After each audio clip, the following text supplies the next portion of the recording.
Evelyn Vance opened her eyes and knew instantly that something had changed. The change wasn't in her hospital room, a suite outfitted with the kind of luxury she herself had approved for the VIP wing of her clinic empire. It was in the air she breathed, heavy yet fleeting, like the haze over a hidden marsh. It was in the muffled, cautious movements of the staff, who now acted faster, quieter, and with a strange, suppressed sympathy. But most of all, it was in the way Chief of Staff Dr. Marcus Hayes spoke to Paul Garrett just outside her door. Evelyn's own medical knowledge, acquired through running her hospital empire, told her there was no hope left. That was the change. The facade of medical possibility had finally fallen. Welcome to Betty's Stories. I share new life stories here every day, and I'd really appreciate it if you hit subscribe and liked my video. Now let's jump back into my story. I'm sure you'll love it if you keep listening till the end. She closed her eyelids to a narrow slit, an old business negotiation trick she'd used for decades when she wanted to hear what was being said while others believed her distracted or oblivious. The sedatives they claimed to administer numbed her body, but not her mind, which now functioned with the diamond-like clarity of something about to shatter. "Paul Garrett," Dr. Hayes said, his voice sounding tired and guarded. He was an excellent doctor, but he usually saw Evelyn not as a patient, but as his owner. Now he sounded human, almost broken. "I have to be honest. Evelyn's condition is critical. The liver failure is progressing despite everything we've tried. Her organs are failing one by one. We're doing everything possible. Maximum 3 days, maybe less. I am so sorry." Silence, a silence that roared in Evelyn's ears. It was the silence of a death sentence, signed by the biology of her own body, but delivered by another hand. Evelyn felt her heart still beating. 3 days. It meant the doctors were finally admitting what she'd been feeling since last week. Her body was failing. 49 years old. A massive empire of private hospitals, commercial properties in downtown Atlanta, bank accounts, assets. A life built through iron discipline, sleepless nights, and the hard lessons of a failed first life. And now, 3 days. She thought of the past 20 years. The first marriage ended. There were no children, just the business. She built, she expanded, she acquired. Everything she owned, she had earned herself, long before she married Paul. Her fortune was her shield, her armor. But at 46, she had suddenly realized the house was empty and the evening seemed endless. Paul Garrett had stepped into that void. A good-looking man, 10 years her junior, attentive, charming. He worked as an administrator at one of her hospitals. When he first asked her out to dinner, Evelyn felt like a young girl. He had reignited the light in her. She had needed that warmth so desperately that she hadn't wanted to see the cold shadows in his eyes. The door opened. Evelyn didn't stir. Paul walked in. She caught the scent of his expensive cologne, the one she'd given him for his birthday, a scent that now smelled sickeningly sweet. He sat on the edge of the bed and took her hand. His fingers were warm and well manicured. Evelyn's breathing grew shallow. She felt every muscle in her body tense internally, while outwardly she simulated the perfect relaxation of a sedated patient. He believed she was unconscious due to the strong medication. The nurses had told him so this morning. What happened next, Evelyn would remember until her last breath. Paul squeezed her palm, stroked her wrist with his thumb, and whispered almost tenderly, yet with an icy hardness underneath, "Finally, I've waited for this for so long. 3 years of waiting, 3 years of patience. Waking up every morning to look at that cold, busy face, holding this hand, touching this body whose only worth was the money it controlled." Evelyn tensed inside, but her body did not betray her. She lay there, a stony image of calm, while a storm of horror and rage raged within her. "Your house, your millions," Paul continued, and there was an emphasis in his voice she had never heard before. It wasn't love, not care, not even neutral respect. It was pure, unfiltered scorn and triumph. "It all belongs to me now. 3 whole years. For 3 years I've played a role, listening to your moral lectures about business and responsibility, smiling at your friends, lying in bed with you. 3 years of contempt, hidden behind expensive cologne and purchased attention. Do you know how much I hated you, Evelyn? Your arrogance, your know-it-all attitude? You thought you bought me, didn't you? A young, handsome man for your empty life? But I had a much better plan." Paul laughed softly, an ugly, grating sound. He leaned closer, and Evelyn smelled the slight hint of alcohol he often drank in the mornings, a sign of his internal emptiness. "And now it's finally over. The tea was a masterpiece, a minimal dose every day. So subtle, so slow. They blamed it on stress, on overwork, on your age. A perfectly executed plan, Evelyn. No one will ever find out. You will die, and I will inherit everything you worked so hard for." He stood up, released her fingers, almost impatient now that the mask had fallen, adjusted the blanket with feigned concern, and walked out. Evelyn heard him talk to someone, probably the nurse, in the hallway, telling her to take good care of his wife, that he would be back soon. His voice sounded compassionate and distraught. The perfect performance until the last second. When the door closed, Evelyn opened her eyes. The ceiling blurred not from weakness, but from rage so hot it coursed through her body, because everything that had happened in the past few months suddenly clicked into a clear picture. The gradual deterioration of her health, first slight nausea, then weakness, dizziness. The doctors blamed it on stress and overwork. She had thought so herself. How stupid she was to trust him, the man who had presented himself as a rescue from loneliness. But 3 weeks ago, when the next episode happened right in her office, they brought her to the clinic. Her blood counts showed strange abnormalities. Evelyn, who mistrusted even her own doctors, secretly sent a blood sample to an outside lab in a different city, Charlotte. The result came 5 days ago, when she was already lying here. The toxicological analysis detected traces of a substance that shouldn't have been there, a rare drug used in palliative medicine to ease the suffering of the terminally ill. In small doses, it causes drowsiness. In large doses, it leads to liver failure and subsequent organ shutdown. Evelyn hadn't wanted to believe it then. She dismissed it as a lab error and requested a repeat. The second analysis confirmed it. And now, after Paul's words, there was no doubt. She was systematically poisoned, for months. The realization was a shock that turned her rage into cold, calculated determination. She would not die before she had taken everything from him, everything he had murdered her for. Evelyn tried to sit up, but her body would not obey. Her hands trembled. She lay there, staring at the ceiling, trying to formulate a plan. 3 days. If the doctors were right, she had 3 days left to put everything in order. She knew Paul, knew he was handsome, charming, and internally empty. But she thought a comfortable life would be enough for him. How foolish she was. He wanted more. He wanted everything. And he had underestimated how sharp her mind was, even as her body failed. She needed an outsider, someone invisible, someone who had no ties to her old life.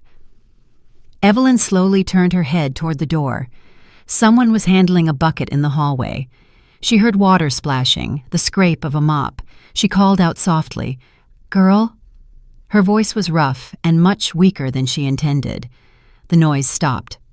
After a few seconds, the door opened a crack, and a cleaning woman peered in, a young, petite black woman with dark hair clipped at the back of her head. Her face was plain, friendly, without makeup. Evelyn had seen her before. She wiped the floors in the hallway, changed the linens, emptied the commode. Hard, thankless work. Evelyn saw the fatigue deep in her eyes, but also a suppressed strength. This girl had been pushed into a corner by life. "Are you feeling unwell?" The young woman stepped closer, concerned. She smelled faintly of disinfectant and damp cloth. "I'll call the nurse immediately." "No need." Evelyn forced herself to speak clearly. "What is your name?" "Chloe. Chloe Jefferson. Chloe, close the door. I need your help." The girl was confused. Her eyes widened slightly, but the sternness in Evelyn's gaze made her obey. She closed the door. She came closer and looked into Evelyn's face. Are you okay? Do you need a doctor?" "I'm fully conscious." Evelyn looked into her eyes. "And I need you to do something for me. Do not tell anyone I am lucid. Not my husband, not the doctors. But call my attorney, Jason O'Connell. His number is in my cell phone, in the nightstand. Tell him Evelyn Vance asks him to come immediately. Personal matter." Chloe shook her head, her hands beginning to fidget. The fear of losing her job was greater than her curiosity. "I can't do that. That's not my job. If they find out—" "If you do everything I say—" Evelyn paused to gather strength. The effort of speaking was enormous. "You will receive enough money to never work as a cleaner again, never mop strange floors or empty commodes again. I mean it. I know you have debt, Chloe. I know you cared for your mother until her last breath and are bearing the costs of that care. This amount will pay off all that and more." The girl looked at her in disbelief, but something sparked in her eyes. Hope. Desperation. Evelyn saw that this girl was clinging to any straw. Chloe thought of the monthly payment for her deceased mother's nursing home that she still had to pay off, of the empty pantry in her small apartment. You're serious about this?" Her voice was barely a whisper. "Absolutely. But we have little time. Call O'Connell. Now." Chloe hurried to the nightstand and took out the phone. It was the latest model, heavy and cool in her hands. Her fingers trembled as she scrolled through the contacts. She found the name and pressed call. Evelyn heard long rings. Finally, someone picked up. "Mr. O'Connell, excuse me, I'm calling from the hospital, from Evelyn Vance. She asks you to come urgently." The lawyer asked something. Chloe swallowed. "Yes, she is conscious. She says it's a very urgent, personal matter." She sounded like she was reciting a secret oath. She handed the phone to Evelyn. Evelyn took it, barely holding on. "Jason, it's me," she said. Her voice was steady now. Her rage gave her the strength. "I need to draw up a new will today. Come immediately and bring a public notary with you, and not a word to anyone. I am being murdered, Jason. This is my last chance to secure my revenge." O'Connell was silent for a second on the other end. Then he answered briefly, his voice metallic. "I'm on my way. I'll be there in about an hour. I'll bring Tiffany and everything necessary." Evelyn gave the phone back to Chloe. "Thank you. Now just wait here and be quiet. When he arrives, stay as a witness. Do you understand?" "But why me? Why do you trust me?" Chloe was overwhelmed by the sudden intimacy and weight of the situation. Evelyn smiled weakly, an expression of cold pleasure on her pale face. "Because you are an outsider. You are not part of my circle. My husband cannot buy you or intimidate you. You are uninteresting to him. You have no loyalties he can break, and I need you exactly as you are. Pure, desperate, ready." Chloe sank into the chair by the wall, horrified by what was happening. The realization that she held a wealthy woman's life in her hands was overwhelming. Evelyn closed her eyes and gathered her strength. 1 hour. She had to hold on. Inside, she repeated Paul's hateful words. Those words were her fuel. The time passed agonizingly slowly. Dusk was settling outside. The October day was ending early. The hospital light shone cold and relentless. Chloe sat silently, occasionally glancing at Evelyn. She no longer saw Evelyn as her boss, but as a dying enigma who was opening the door to a new life for her. Exactly on the hour, the door opened and Jason O'Connell stepped in. A 54-year-old fit man in a suit whose eyes betrayed the sharpness of an experienced lawyer. He had been Evelyn's rock, and his expression was now serious, almost grim. He was followed by his assistant, Tiffany Morrow, 25 years old, with a tablet in her hand and an alert expression. O'Connell's first action was to scan Chloe by the wall with a quick, assessing glance. "Evelyn Vance." O'Connell approached the bed and looked at her face. What's going on? Close the door, Evelyn commanded. Sit down and listen carefully. I have no time for pleasantries or surprises. O'Connell nodded to Tiffany, who closed the door. Chloe remained standing by the wall, her breathing shallow, as if afraid to move. O'Connell noticed the tears in her eyes and her pale skin, silently noting these details. O'Connell sat down and pulled out a voice recorder. May I record this? For legal clarity? Yes, you may. I want every word documented. Evelyn told him briefly and clearly, but her voice was filled with cold anger about the test results, the toxic substance in her blood, and Paul's words half an hour ago. She spoke of Paul's triumphant look, of the moment she realized she wasn't sick, but being murdered. O'Connell listened without interrupting, but his face grew harder and harder. The news of the poisoning didn't completely surprise him, but Paul's open display of triumph did. Do you have the analysis reports in your safe at home? Yes.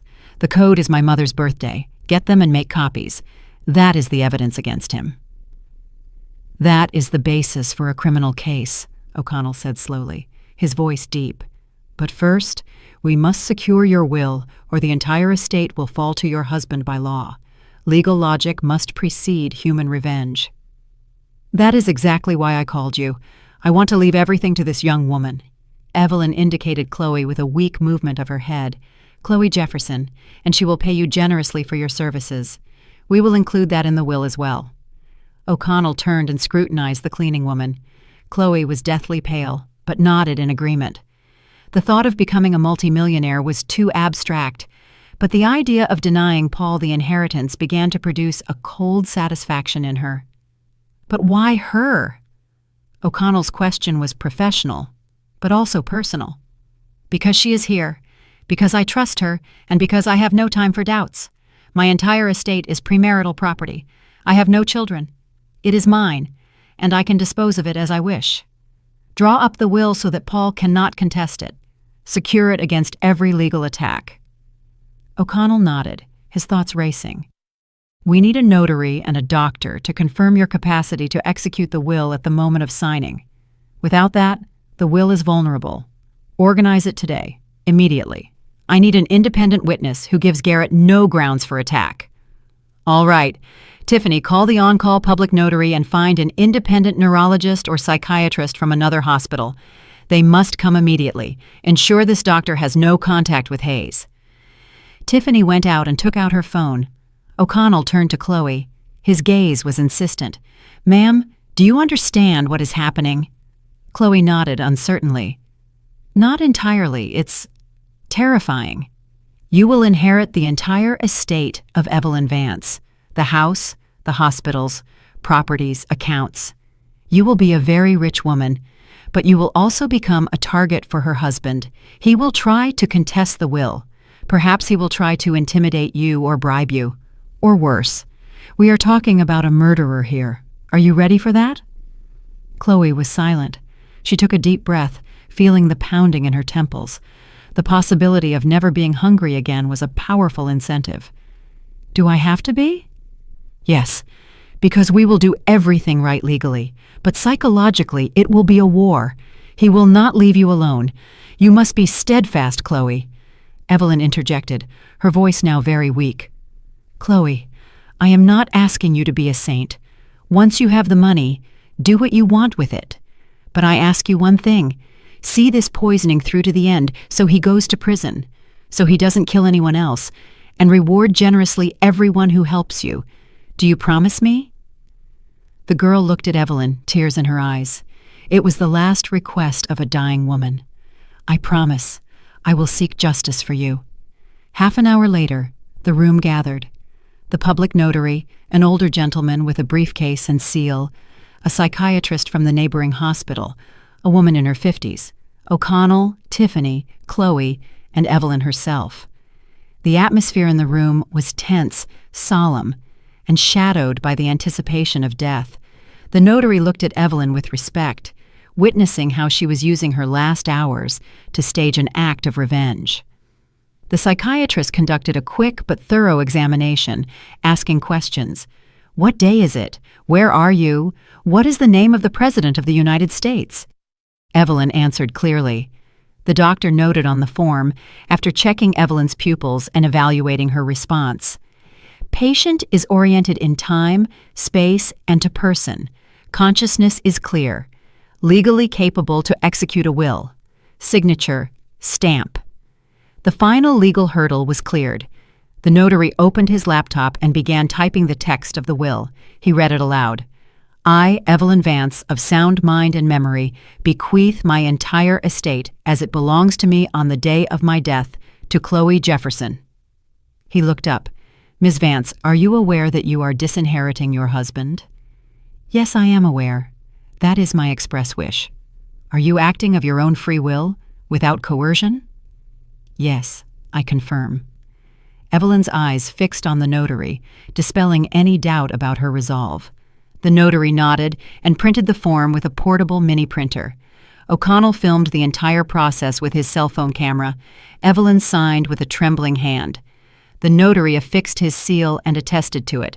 The witnesses were Tiffany and a nurse from a nearby department, whom O'Connell had brought in at the last minute to prevent any challenge. When everything was over, the notary placed the document in an envelope. I will deposit it in the notary's office. Tomorrow morning, I will make certified copies. Everything is legal. There is no longer any legal point of attack. Evelyn nodded. Her strength was rapidly failing now. O'Connell leaned forward. Ms. Vance, I will take care of the toxicology. I will request all analyses and engage the district attorney's office. Paul will be held accountable. Thank you, she whispered. The word was a breath of air, but it carried the weight of a mission accomplished. Everyone left. Only Chloe remained. She stood by the bed, not knowing what to say. Her mouth was dry. Go home, Evelyn said tiredly. We'll see each other tomorrow, maybe. And remember what you promised. Chloe nodded and went out. Evelyn remained alone. She stared into the darkness outside the window and thought, 3 days, maybe less. But she had done it. She had robbed Paul of the thing he killed her for. That was the only thing that mattered now. She felt no pain, only a deep, cold calm. The revenge had given her more peace of mind than all her wealth. She died during the night, quietly, without torment. The nurses found her in the morning. When Paul learned of it, he burst into a loud, demonstrative display of tears in the hallway. The clinic staff, whom he had treated with arrogance for 3 years, comforted him. He thanked them, pressing his handkerchief, and triumphant sparks danced in his eyes. He thought he had won. The morning began with a phone call.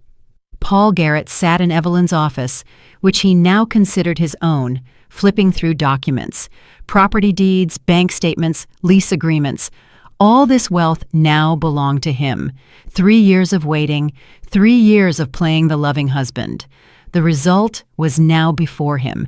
He had already opened Evelyn's safe last night after the supposed triumph, found the analysis reports, but dismissed them as nonsense. He had thoroughly checked Evelyn's premarital asset status. Flawless. No community property. He was the sole heir. He leaned back in the leather armchair and stretched. The smell of Evelyn's perfume, still lingering in the air, no longer bothered him. It was the scent of his victory. Outside was a clear October day. The leaves on the trees shone yellow and orange. Beautiful. Paul smiled. Life was settling into place. His phone vibrated. Victoria Shaw, his mistress, the pharmacist he had bribed, who had procured the rare drug for him. She was cold, pragmatic, and the only person who shared his contempt for Evelyn. He answered, "Yes, my dear. How is it going?" His mistress's voice sounded cautious. "Great. She died last night. Quietly, without witnesses. The doctor said liver failure. No questions. Everything is safe." "Absolutely. I calculated everything. The dose was minimal, spread over months. The drug breaks down quickly. There are hardly any traces left. Even if someone checks, they won't find anything. I'm a genius, Victoria. Who looks for murder when someone dies of organ failure at 49? Victoria was silent. She wasn't as certain of victory as he was. And the will? What will? She didn't draw one up, I checked. The entire estate is from before the marriage. No children. So I inherit as the husband. The law is on my side. He radiated self-satisfaction. I hope you're right. Paul, don't wait too long. Take care of the formalities and then let's disappear.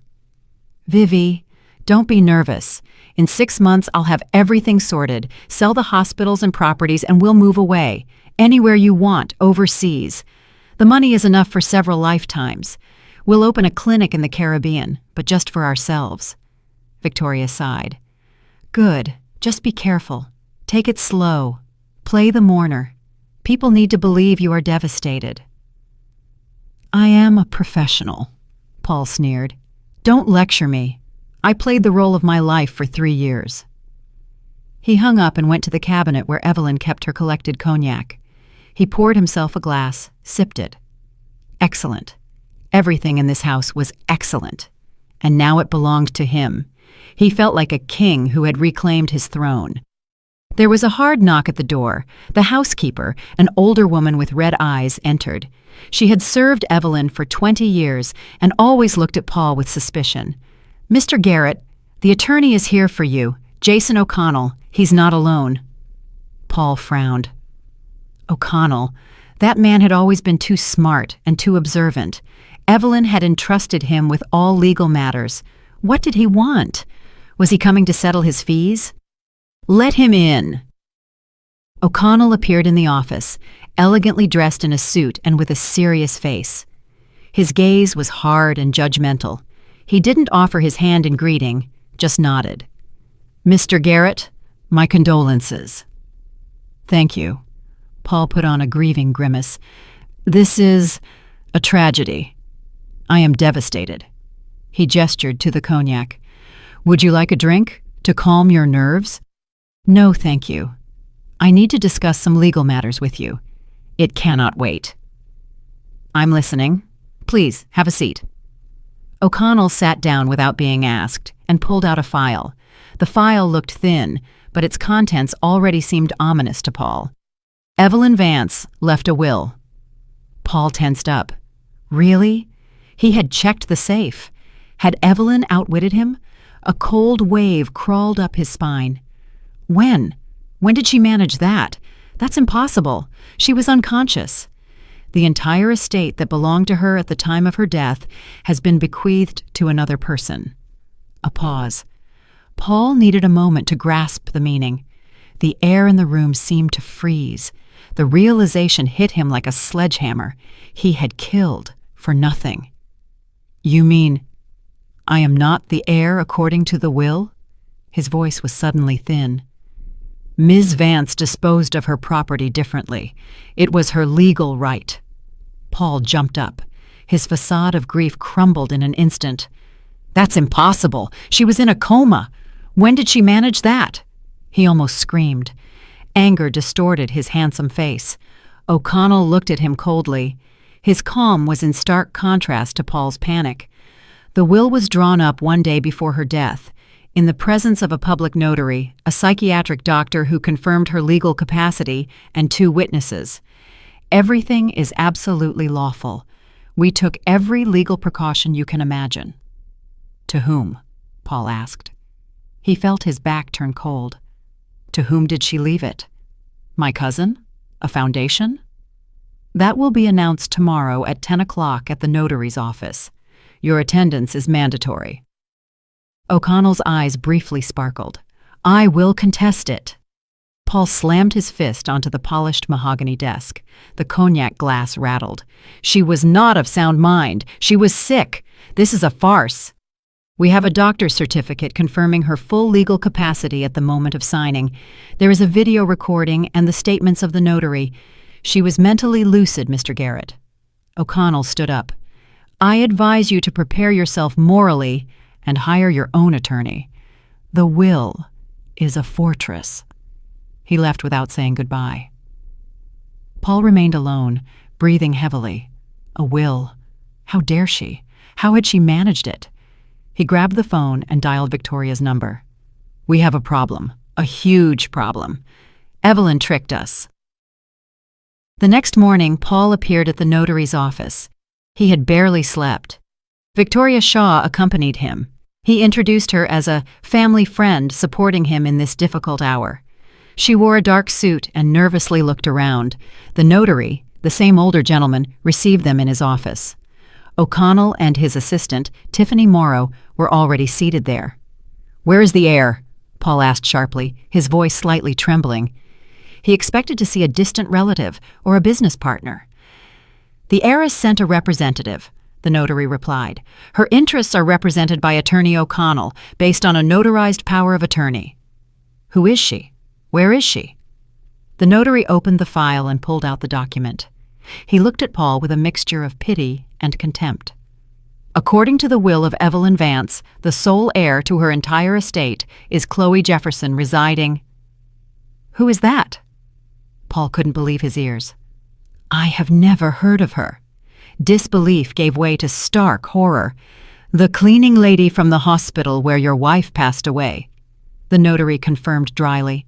Victoria gripped Paul's arm and squeezed it to warn him not to completely lose his composure. He swallowed his rage and forced himself to speak calmly. "That's absurd. Evelyn didn't know this girl. How could she leave everything to her?" O'Connell answered casually, as if commenting on the weather. "The testatrix is entitled to bequeath her property to any person she wishes. The law does not require a justification of motives, but I can assure you, Ms. Vance had very clear motives." "But she was sick, not of sound mind." Paul clung to the only straw left. "On the contrary,